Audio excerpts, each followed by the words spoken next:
Welcome to VoteProPot-Cast, brought to you by VoteProPot.com.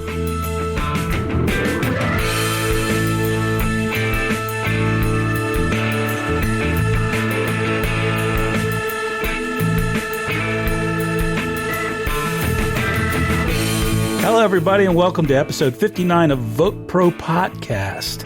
Nebraska's Attorney General says medical marijuana is unconstitutional. Another celebrity jumps into the cannabis industry. One of the Democratic presidential candidates says he'll legalize via executive order. And Andrew's got a lightning round of a bunch of stories that we're going to cover in a quick and short amount of time. Phil's on vacation, so he's not here with us today. I'm Jay Britton. Hey, Andrew, what's up? Oh, not much. Same old. Yeah. Phil told me he was going in for a hemorrhoid operation. Ah, that's what it is. Yeah.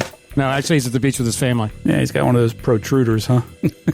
We're going to start off with this story about the Nebraska. Nebraska has got a group called the Nebraskans for Sensible Marijuana Law, and they've written up a proposal to legalize medical marijuana in their state.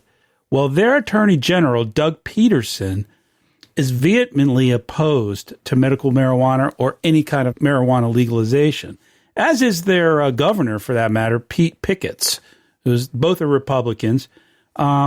So what their Attorney General claims is that passing a law in the state to legalize any kind of cannabis, whether it's medical or recreational, is against the Constitution. He says that, quote, the state-level marijuana schemes are preempted by the Controlled Substance Act. And he says that, therefore, it's unconstitutional. What do you think of that, To allow cannabis, to allow medical marijuana is unconstitutional? That's what he says. His point is that it's a federal law. It's part of, I don't know where he's coming up with constitutional. Or how. It's federally illegal. It's the same thing as we've all known, except he's just wording it differently. Is that? I guess. I mean, this guy is staunchly anti-cannabis, always has been. And, if you're in Nebraska, this guy's got a lot of power, obviously. And he's putting the kibosh on folks that are trying to get some propositions on the ballot in 2020. So you need to get involved. We talk about it all the time, but you really need to reach out to your representatives. Don't reach out to your AG because he's a dickwad. But right, Andrew? Yeah. Well, sometimes they can be. But if you are listening and you're from Nebraska or know someone from Nebraska, tell them that they can start a Nebraska chapter of Vote Pro Pot, and let's try to make some difference in that state. There you go. So Attorney General Peterson and the state GOP Governor Pete Ricketts have long been vocal in their opposition to all efforts to bring medical marijuana to Nebraska. So if you're in Nebraska, make some noise. And it looks like they're having a very hard time just getting over the medical marijuana hurdle. Yeah. And if they can't get there, recreational is nowhere in sight, I would venture to say. We do this podcast for fun and because we believe in and are passionate about the subject matter of reform, legalization. There's no financial gain or reward for us. We don't make any money, and that's fine. That's not why we're here. That's not why we're doing it. But if you enjoy our show and you'd like to do something to help us out and to help spread the word, there are a couple things you can do. First, take a minute and share this episode or share our show with your friends. At whatever app you're using to listen to the podcast, just click the share button and send it to your friend. The second thing you can do is go to Apple Podcast and give us a 5-star rating. Please like and follow us on LinkedIn, Facebook, Twitter, and Instagram. Just do a search for Vote Pro Pot. Now, if you listen to the podcast regularly, you'll know that I'm sort of one of my passions is trying to advocate for the cannabis industry to get a lot of things right from the beginning, specifically its environmental impact, and specifically the batteries in disposable vape pens and all the single-use plastic that's being used. Now, considering all these regulations that require you to use child-proof containers and certain types of packaging, and sort of doubling up on the packaging, and sometimes it's producing a lot of waste. So if there are a few things that the industry can do And I got a list here of 5 things the industry can do to lower the environmental impact that the industry has as a whole. First thing you got to do is ditch plastics. Usually when you buy pre-roll flour or something, it comes in those flip-top tubes. Right, little tubes. So what they're trying to do now is getting away from that. More people are using either recycled or biodegradable packaging or glass. That's a big one. But secondly, there's a Go Santa. There's a company called Santa in Colorado. And what they do, they make compliant ready packaging for the cannabis industry. And it's 100% plant-based hemp plastic. Oh, cool. And they also use 100% of reclaimed ocean plastics. So it's child resistant, it's odor resistant, and meets all the requirements. Yeah, right. And I think this is like sort of the premier company, and I'm sure there's going to be others. That's as cool. Well. The other thing is go biodegradable. So a lot of this packaging is recyclable. That's fine, but we got to make some biodegradable stuff. Now, there's one company that's making some packaging that will totally be gone within 10 years. And we're sort of thinking, when I first heard that, I went, well, that's not a long time to biodegrade. And they said, well, if you keep it in a hot car in the right conditions, it could really speed it up. So we don't want any chance of it, start to break down while it's still in use. Well, at least it breaks down at some point, Right. That's really important. Well, don't you think, Andrew, people would be willing to pay a few bucks more for that? Well, absolutely. Now there's one company out. They have this huge selection of compliant ready glass packaging. All different size jars and everything with the childproof caps. And they are expensive, and it's going to raise the price, but it's what Verano uses. Is it 100% recyclable then? It's glass. Yeah, right. It's glass, but it's repurposable, which I think is even better. Yeah. And glass, glass is it's easily recycled, or repurposed. Now the next one is, and this is sort of a big one. You want to cut down on all this plastics? Grow your own. Don't buy it in packaging. Yeah. In some states, obviously, you can grow your own, and I think more and more people are advocating in states as they roll over to allow home grows. Now, I think it's a great idea. I think, especially for patients, it can get really expensive nowadays for medical care and medicines, and so that would definitely help. And you limit them. And I tell you, home grow really doesn't. You get 6 plants, you're not going to grow unless you grow Christmas trees. Right. Right. They're not going to produce that much. And it's going to be 1 or 2 strains, and they're going to want. They're going to end up still going. The growers are still going to go to the dispensaries and buy. That's how much I don't think the home grow is going to affect. And also, they're going to be making concentrates and shit with it too. Right. Well, do you think there's an issue there? Not to divert you from your article, but I think about big business in the fact that most states don't allow growing still, which is silly. You know, for medical, yeah. For medical. So do you think that's big business? Well, what it is, it's the anti-people and the growers, the corporate growers going, well, we want to maximize profits, and that's the animal they are. That's how they big business, serious business. That's how they do business, and I think, especially, I think because of the juicing and whole just plant, being able, and also you should be able to grow a friggin' plant if you want. Jeez, who the hell's the government? Who in the hell's dying? And at this point, the only reason you're not letting us grow it is so corporations can make more money? No, come on. And how much of an impact do you really think it would have on a few people growing 6 plants? Is that really going to impact the growers, you think? The big business? They seem to think it is. Well, I'm sure it's going to be a percentage. Absolutely. How great that percentage is, I think, is debatable. Sure. Growing good cannabis is like making good wine. Anyone can make wine at home. Right. But not everyone can make good wine. Same with growing.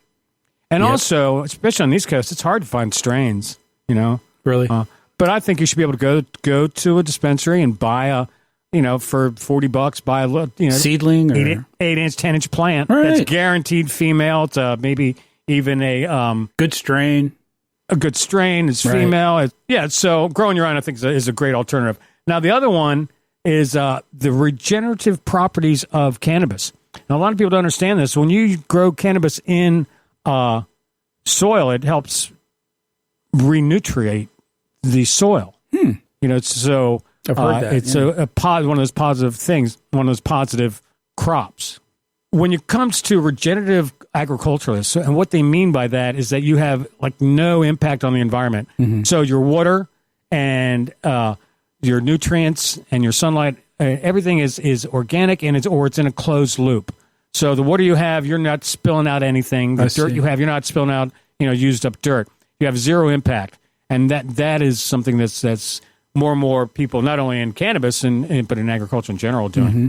Now, those are the 5 from the articles, but being Vote Pro Pot, you get one more bonus. And I have a number 6 here.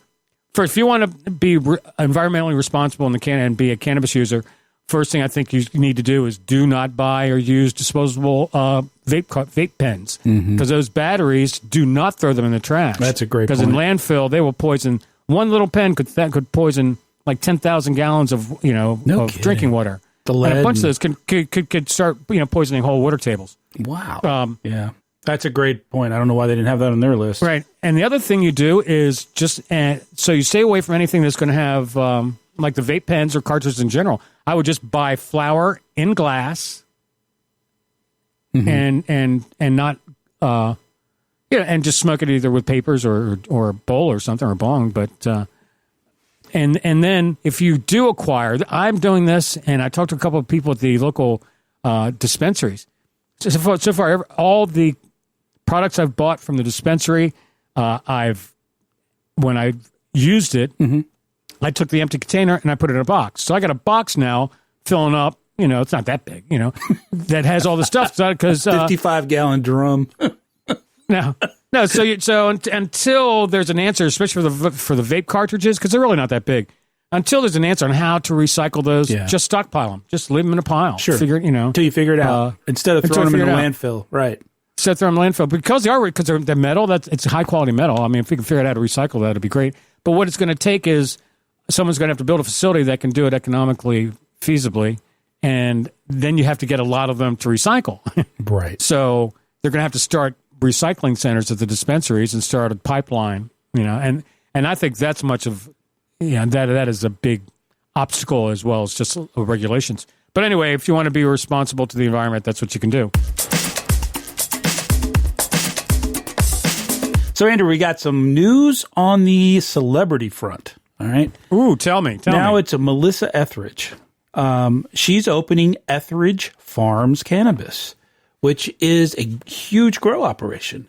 Melissa Etheridge and her partners are launching Etheridge Farm. Santa Cruz County, California, has issued Etheridge Farms a non-retail cannabis license in the county. It's the first one issued in that county. So in other words, it's not for dispensary, not for selling. It's for processing and growing. If you don't sell wholesale. You're right. If you aren't familiar with Melissa Etheridge, you must be living under a rock. But she is an Oscar and Grammy-winning artist. She's excellent, actually. She's very good. And cancer survivor. And she was quite outspoken, saying how cannabis definitely helped her battle her cancer and win her battle with cancer. Right. 10 or 12 years ago, I think it was, she had breast cancer. She had surgery, and I believe she went through chemo. And that's when I remember she lost all her hair. Yeah. And she found that cannabis was the only thing that helped her with the nausea and helped her through it. And she avoided a lot of pain meds and so forth. So since then, she's been a huge advocate. So right on, Melissa. She plans to market cannabis products to the first-time cannabis users, especially middle-aged women. So her idea is kind of to say, look, a lot of women her age, our age, 45 to 60, may be a little reluctant to jump on the cannabis bandwagon and try it for different ailments and maladies. But she's going to be out there marketing directly to them with her story. I read an article that said women are more open to and spend more time researching medical options. Right. And Definitely. in a household, a lot of the times the wife or mother is the one that makes the purchasing decisions on what over-the-counter medicines. And I know in my family, my mom was the one that made all the appointments, made sure we all went. The same here. Absolutely. So that's really smart. And I think because that's a market that is willing to listen and I think they'll embrace it. That's true. That's a great idea. Yeah. Melissa says they plan to launch their products in the spring of 2020. You can expect to see vape pens to tinctures, ointments, bouquet flowers. Etheridge Farms will produce a wide range of high-end, there's our word again, high-end infused with products infused with cannabis in a range of other plants. So not just cannabis. Those plants are chamomile, valerian, nettles, arnica, I guess that's how you pronounce it. And they're all known to have medicinal qualities. So right on, Melissa, right? There's another celebrity to add to the list. And once again, as you brought up last week, there's another celebrity who's entering the, high-end market. Of course, So right on, and Melissa. now, is this more of a marketing, like a trademark deal, where they're using her name? No, they are building a facility. She's active, and she's actively involved in the operations of the company. Yeah. And also, I think Melissa Etheridge is an awesome singer. She's great. I love her. I always did like her. It says here that they plan to open a 6,000 square foot cannabis manufacturing and processing facility. The plant is located in Soquel, California. Her business partners include her wife, Linda Wallen Etheridge, and a local couple, Josie Roberto and D'Angelo Roberto. Great. I wish them all the luck. Now, we all have heard of 420, the Christmas of cannabis. And some of you might have heard of 710, which is Cannabis Oil Day. Right. Have you heard of that? I had seen that somewhere, yeah. Because when you look at 710 upside down, it says oil. Right. And which is a great, I don't know if this is a... Some stoner sat around and saw it. Well, it sounds like a processor said, how can we sell more oil? Yeah. I know. I just wrote oil and I turned it upside down, man. Okay, now here's a new one. Every August 8th, on 8/8, it's CBD Day. So now apparently what happened was this North Carolina CBD company, they went to, there's an organization, a company, I guess they have the calendar of holidays, of events, and 20,000 people a year apply, and there's a 4-person panel of judges that picks them, and not everyone gets picked, but last year they applied and they got it. So this August 8th will be the first CBD Day. Wow. And now they're predicting that they say like 100 million people will be aware of it. Okay. Now I personally haven't seen any events scheduled. Make that 100 million and one, because it's the first time I'm hearing of it. Yeah, well, I haven't seen any events scheduled yet. No, I haven't heard shit. But I do think that maybe you might, this August 8th, look out for sales on CBD products. So if you want to stock up, that's going to be a good day to do it. Because I know on 420, and 420 it's like the Black Friday of cannabis, man. You get unbelievable deals. Yeah. All right. Well, happy almost. What is it? Happy CBD Day. CBD Day. There you go. Well, here's another one now. Police in Pennsylvania pulled a guy over, and they said, we smell marijuana. And they searched his car, and they found a gun. Now, the guy had a previous arrest, and he was not supposed to have them, so he went to court. Oopsie. They go to court, and the judge goes, you searched the car because you smelled marijuana, right? Well, did he say he was a medical marijuana patient? Yes, he did. Did he show his medical marijuana card? Yes, he did. So why the fuck are you searching his car, right? Then you had no right to search his car. And good deal. So I said, since we're dropping the marijuana, that, because they also found a little bit of marijuana. Because you couldn't search it, the other evidence you can't use, so it all got dropped. Now this brings back to a story we did a couple months ago about the drug dogs. Now apparently a drug dog, called signaled for a positive result on a car. And then when they went to court, it turns out the dog had been traded for cannabis, and it was in a legal state. And they said, well, it could have been cannabis, so you didn't have the legal right to search it. So now all the dogs now can't, when they're training the dogs, they do not train them for cannabis. Right. Yeah. So if you have a dog that is trained for cannabis, it's no good time anymore. to retire. Yeah. Or just send them upstate. Adopt that sucker. Yeah. Oh man. Yeah. I still think. Wouldn't you love to have a dog that can find your lost stash? Yeah. Hey, you can market that. Really?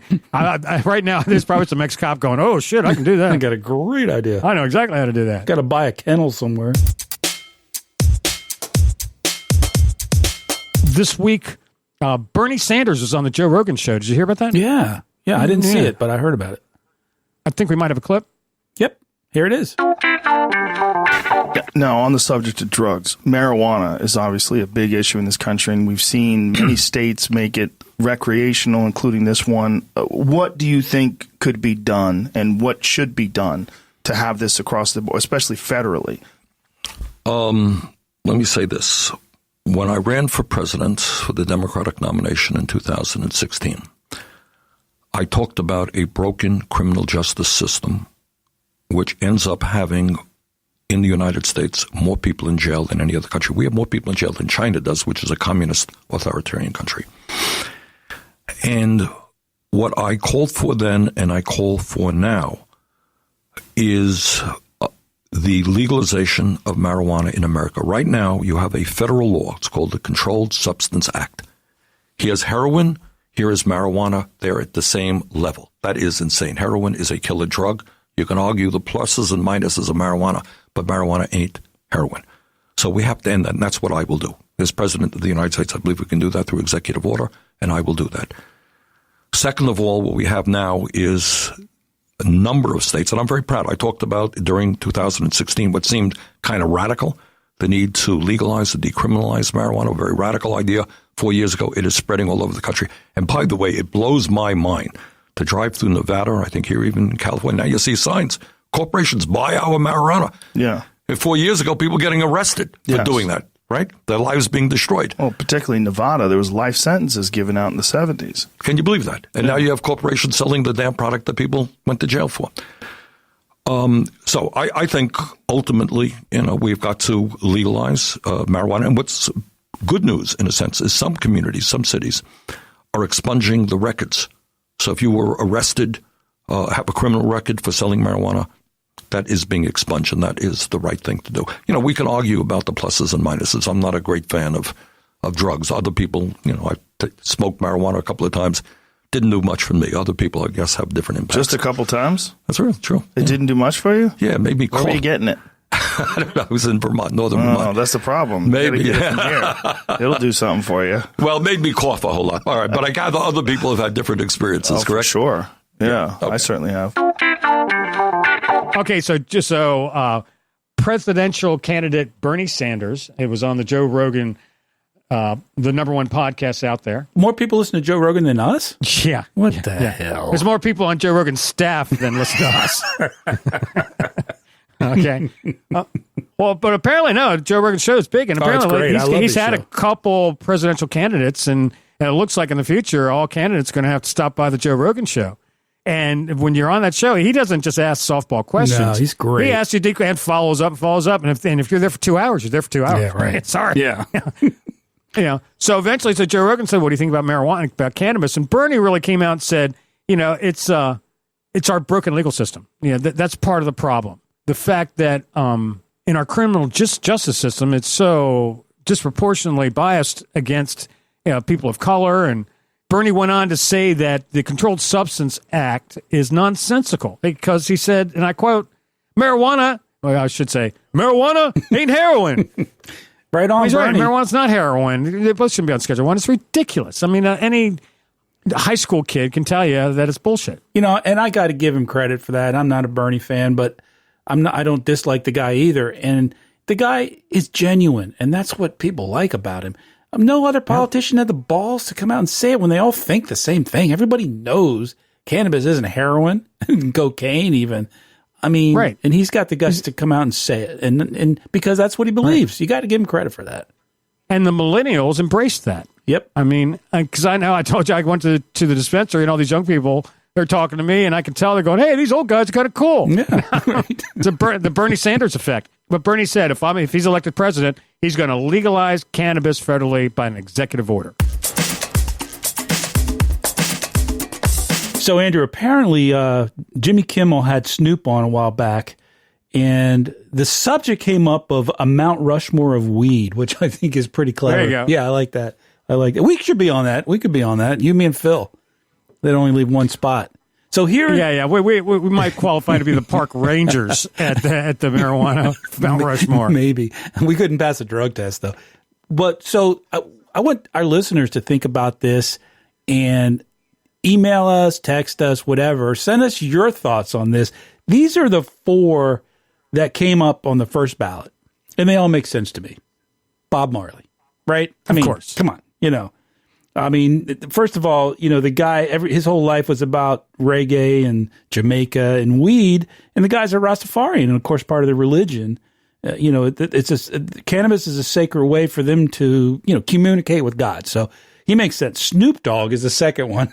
And Snoop Dogg was on the show, so he didn't name himself. But, I like Snoop Dogg. I just think he's done a lot for weed because he openly has always talked about that he loves it and he uses it. And at the same time, this guy runs like 4 or 5 multi-million-dollar companies.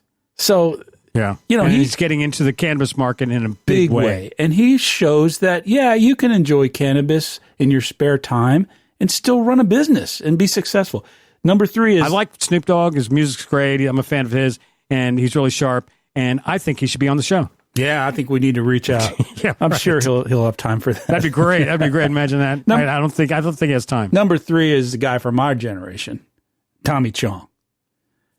Okay, now Tommy Chong is another guy that obviously his whole career has been built around. Now, a lot of people will say, well, I don't know, man. He kind of, he stereotyped the stigma thing, Cheech and Chong. But that's not fair because you got to look at the times. We're talking about the mid-'70s. That was a totally different thing. And now he is very outspoken. He has been for the last 15, 20 years. He's been very much behind the movement in California and elsewhere.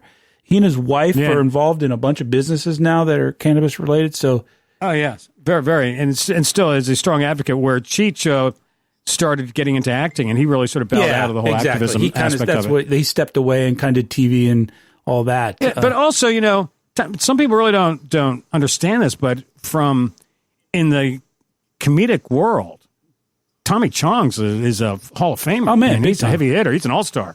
I mean, he's the real deal, big time comedy legend. I watch videos of him on YouTube doing stand-up. He's funny as shit, man. I'm just doing straight stand-up. I'm not just talking about weed, but just doing stand-up. Yeah. He's still got it. He's great.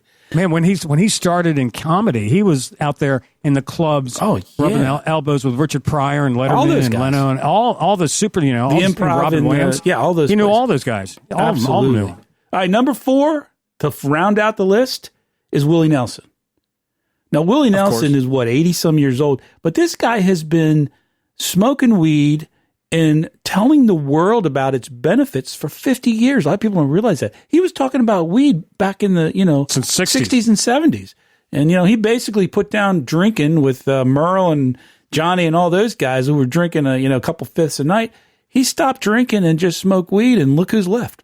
He's right. They're all dead. Guys, So, I got to agree with that, Willie. So do this for us, folks. Send us an email. Let us know who you think belongs on the list. There you go. Anyone else got any close seconds? There's a few people on here, but most of them are contemporaries like Woody Harrelson, Seth Rogen, those kind of folks. And, that's great. But, you're talking about a monument here. So I don't know. Yeah. I think it needs to be people who've been around and doing it for a while. Okay, I got a few things. Well, I'm going to start off here with a sad story. In Pennsylvania, a man went and if he found out that his 17-year-old daughter had smoked a joint with her boyfriend at a party, he went and tracked the kid down and killed him, shot him to death. Oh, my God. Shot him 6 times, and then the guy quoted as saying, goes over and then shot him 6 times, then goes over and shot him in the head. Holy shit. Because he said, I put him out of his misery. Wow. Thank God, totally admitted to it. Appreciate you ending the show on such a positive note there, bro. Well, I'm going to pick it up after this. Okay, good. But anyway, the guy was, this is such a perfect example of not only just all the hatred in the United States, and if you don't like what someone's doing, you want to violently hurt them. So this was about her smoking weed? Smoking weed, yep. Wow. Holy crap. And so she lost her boyfriend, lost her father for life. He's gone to jail forever. I hope so. It's just what was this guy thinking? Yeesh. Yeah. Anyway. Also, another thing, now I read a bunch of stories, and I'd like to use them on the show, but don't have the time, and there's so many articles. So we're going to do a little lightning round here. There's one story I read about a guy asking why we're destroying all the illegal marijuana that the police confiscate. Because now when they confiscate someone's cars, don't they auction that off and keep the money and you use it to supplement so they don't have to use as much tax dollars, I hope. So you say, why don't you auction off the marijuana? It's a great idea. Really. I mean, if it's legal in a state, I mean, why destroy it for crying out loud? You know, I was thinking the other day about when we were in college, we used to have something called weed etiquette, where when you ran into a friend, you'd have to wait, I think we said 2.5 minutes before you asked them if he had any weed, because we thought it was rude to have them. It's like, hi, Jay, how you doing? Got any weed? It's a little rude. Come on, bro. So, but I was thinking, but now with Nice to see you, too. with cannabis culture booming the way it is, maybe we do need a book, an actual book on cannabis etiquette. Like, you know, don't bogart the joint. Always pass to the right. Yeah, like I think a big one now I think is when you roll a joint, especially if you're smoking with other people, you should use water and not lick it with your, because people don't want your germs, Right. It's like, it's a great way to, let's pass herpes around along with a good sense of million, speak for yourself. It's like the Ann Landers of weed, kind of, Right. Emily Post. There you go. If you have any ideas on what should be in a weed etiquette book, send it to us. Put it in the comments below. Or visit us on Facebook or LinkedIn, Twitter, or Instagram. Go to VoteProPot.com or call our message line at 240-257-2441 or send us an email at podcast@VoteProPot.com. Sunday afternoon, like little birds on a cable, condemning forbidden fruit, but slipping it under the table.